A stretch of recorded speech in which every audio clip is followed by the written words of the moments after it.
రాష్ట్రం గురించి మాట్లాడతారు. ఏంటంటే ఇది రెండు అంశాలండి ఇక్కడ జగదీష్ గారు. కావాలని అడిగితే జగదీష్ గారు 2 అంశాలు ఇక్కడ. 2014-19 మధ్య జగన్మోహన్ రెడ్డి గారు ప్రతిపక్ష నాయకుడిగా ఉన్న సమయంలో అప్పట్లో ఒక మంత్రి విజయవాడ సమీపంలో నియోజకవర్గం, ఆయన ఇప్పుడు కాదు, ఆయన నాలుక మడత పెట్టి జగన్మోహన్ రెడ్డిని ఇలా వేలు చూపించి ఏయ్ జగన్, ఆ నాలుక మడత పెట్టడంలో బాగా ఎక్స్పర్ట్ ఆయన ఒక ఆయన. తర్వాత బోండా ఉమామహేశ్వరరావు గారు, వీళ్ళు వాడిన పదజాలం కూడా ఒకసారి మనం గుర్తు చేసుకోవాలిగా. జగన్మోహన్ రెడ్డి వాళ్ళు మాట్లాడాడు ఒప్పుకుందాం, బట్ దానికి పూర్వం ఎవరు మాట్లాడారు అనేది కూడా ప్రశ్న వస్తుంది కదా. నేను అదే చెప్తాను. మీ ద్వారా నేను చెప్పడం ఏమంటే, మీరు అసెంబ్లీకి పోవాల్సిన బాధ్యత ఉంది.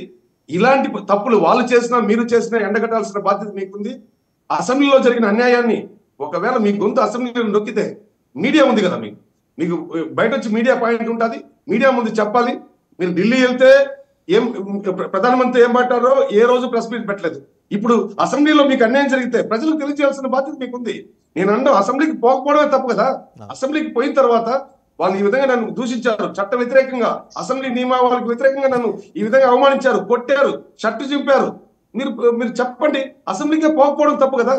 ఒకవేళ నాయకుడిగా మీరు పోలేకపోతే సభానాయకుడు వేరే వాళ్ళని ఎన్నుకుని మిగిలిన వాళ్ళైనా పోవాలి కదా, మిగిలిన 10 మంది అయినా పోవాలి కదా. అంటే మిమ్మల్ని ఎన్నుకోవడం, ప్రజల సొమ్మును దుర్వినియోగం చేసుకుంటూ కొన్ని వందల కోట్లు మీ పైన వెచ్చించడం, మీరేమో అసెంబ్లీకి డుమ్మా కొట్టడం. అదే ఒక ఐఏఎస్ ఆఫీసరు అయితే నేను డ్యూటీకి రానంటే జీతం ఇస్తారండి?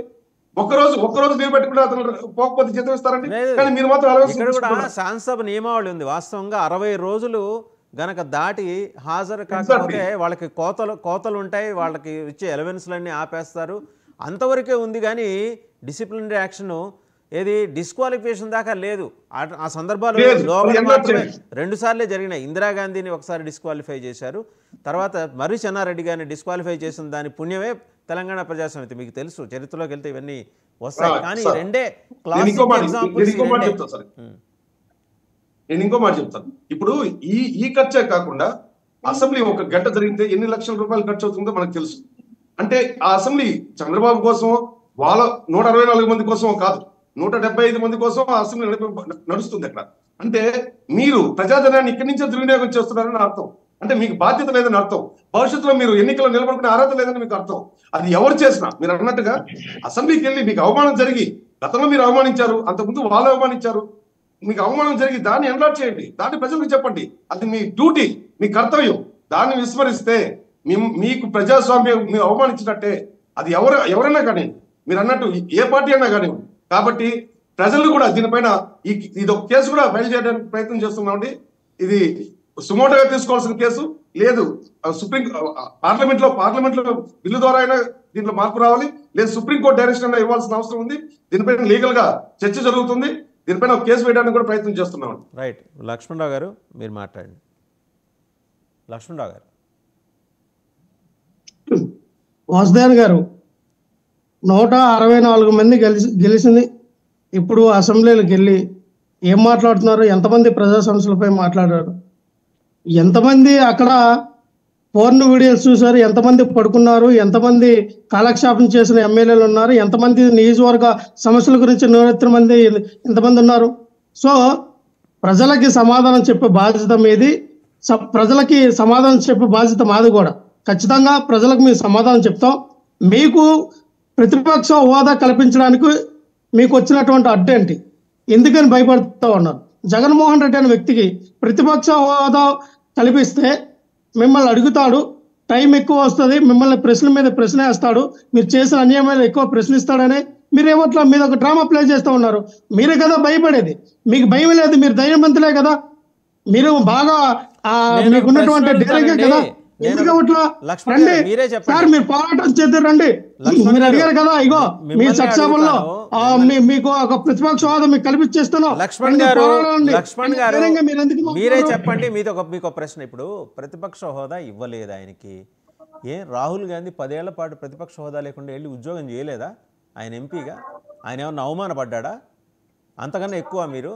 ఆయన జాతీయ స్థాయి నేత ఒకటి. రెండోది, ఒక ఎమ్మెల్యేగా, పులివెందుల ఎమ్మెల్యేగా మీకు బాధ్యత లేదా?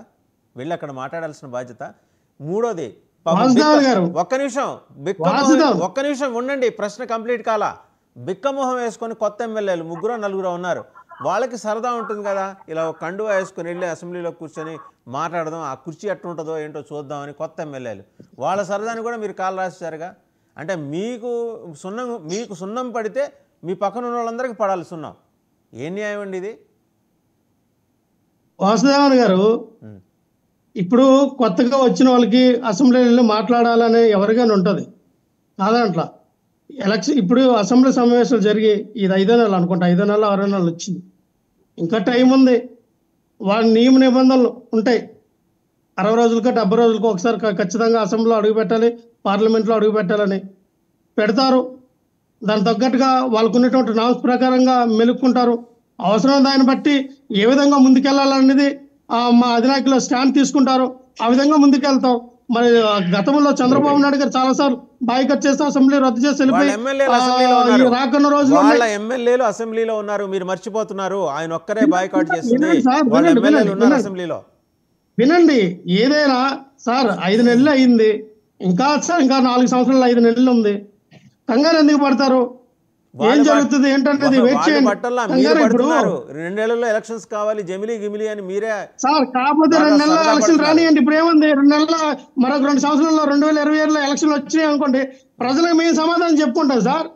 మా ప్రజలకి, మమ్మల్ని గెలిపించిన ప్రజలకి ఆ 11 నియోజకవర్గాల్లో లేదా 175 నియోజకవర్గాల్లో 225 నియోజకవర్గాలు అయితే 225 నియోజకవర్గాలకి మేము సమాధానం చెప్పుకుంటాం. మేము ప్రజలకి మాట్లాడుతాం, ప్రజలతో మేము సమన్వయపరుచుకుంటాం. అది మీకేంటంటున్నా, మీకు అంత ప్రేమ వచ్చిందంటున్నా మా మీద. ఇంతకల సుజాత గారు జగన్మోహన్ రెడ్డి గారు డిక్షనరీలో భయం లేదని. ఎస్, జగన్మోహన్ రెడ్డి డిక్షనరీలో భయం అనేది లేదు. అది మీకు, అది పవన్ కళ్యాణ్ గారికో చంద్రబాబు నాయుడు గారికో మీకుంటుందా భయాలు? మాకెందుకు ఉంటా భయాలు? మీ దేనికని భయపడాలా? మీరు భయపడే కదా ఈ రోజున మీరు అసెంబ్లీలో గొడవ పెట్టుకుంటూ చేసే కార్యక్రమం చేస్తూ ఉన్నారు కదా. మీరు ప్రతిపక్ష హోదా ఇస్తే జగన్మోహన్ రెడ్డి గారు అక్కడ గట్టిగా నిలబడతారని భయపడుతూ ఉన్నది మీరు కదా.